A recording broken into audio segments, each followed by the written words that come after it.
नमस्ते दोस्तों, आज हम ऑनरेबल सुप्रीम कोर्ट के एक रीसेंट जजमेंट के बारे में सिंपल एंड शॉर्ट लैंग्वेज में समझने की इसे कोशिश करेंगे, जिसमें ऑनरेबल सुप्रीम कोर्ट ने क्लियर मैसेज दिया है कि अगर हाई कोर्ट किसी एक्यूटल को रिवर्स करता है तो ऐसे में एक्यूज्ड के सारे डिफेंसेस को प्रॉपरली एड्रेस करना मैंडेटरी होगा।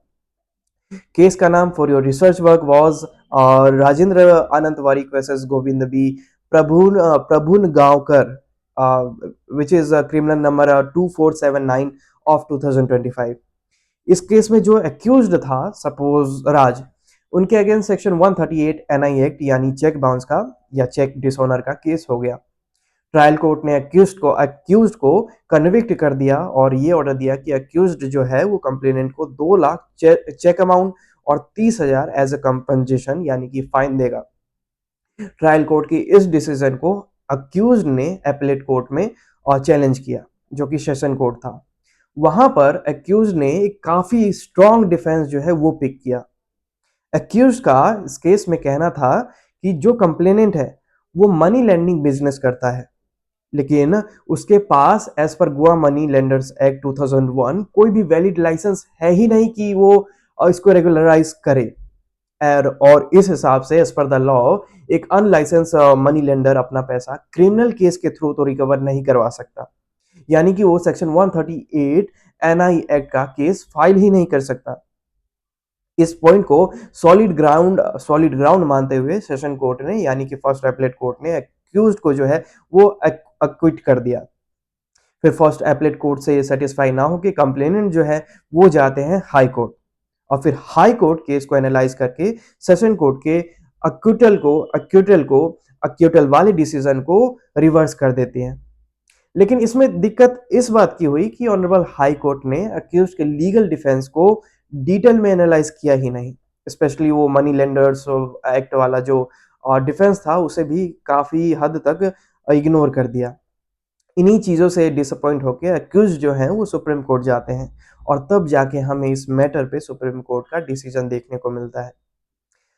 बात करें डिसीजन की तो ऑनरेबल सुप्रीम कोर्ट का इस केस में कहना था कि अक्विटल को रिवर्स करते वक्त सारे डिफेंसेस को, अक्यूज के जितने भी डिफेंसेस हैं उन सभी डिफेंसेस को एड्रेस करना जरूरी है।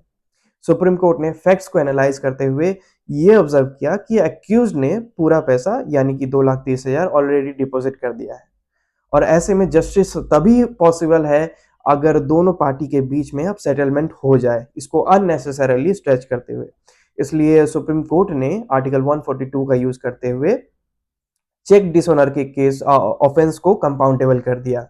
इसी के साथ अक्यूज को यह भी डायरेक्शन दिया गया कि अकॉर्डिंग टू यू पैसा पे हो गया है, बट इनकेस अगर कोई भी अमाउंट रह रहा है तो उसको पे कर देना, और वो सारा फिगर जो है वो ट्रायल कोर्ट ही डिस्कस करती है। बट यहाँ पर मैटर ऑफ लॉ जो है, मैटर ऑफ फैक्ट है, उस पर बात होती है।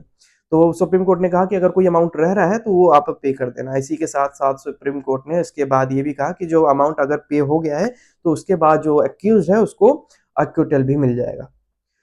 और इसी के साथ साथ सुप्रीम कोर्ट ने यह भी कहा कि high court cannot reverse an acquittal without addressing all major defences. Second thing, unlicensed money lender is a valid defence under section 138 NI act. और फिर सुप्रीम कोर्ट के पास बात करें तीसरी, तो फिर एज पर आर्टिकल 142 किसी भी ऑफेंस को खुद की डिसीजन से किसी भी केस को खुद के डिसीजन से कि जस्टिफाइड हो सामने वाले व्यक्ति के लिए, वो सेटल आउट कर सकती हैं। ये पावर है हमारे सुप्रीम कोर्ट के पास। तो ये 3 चीजें जो है, मेजर चीजें, ये हमें इस केस में देखने को मिलती हैं। एंड आई होप इस केस से भी आप कुछ ना कुछ सीखे होंगे। इस केस में फिलहाल इतना ही। अब मिलते हैं नए केस में एक नए पॉइंट ऑफ व्यू के साथ। अब till then have a good time. Bye bye. Thank you.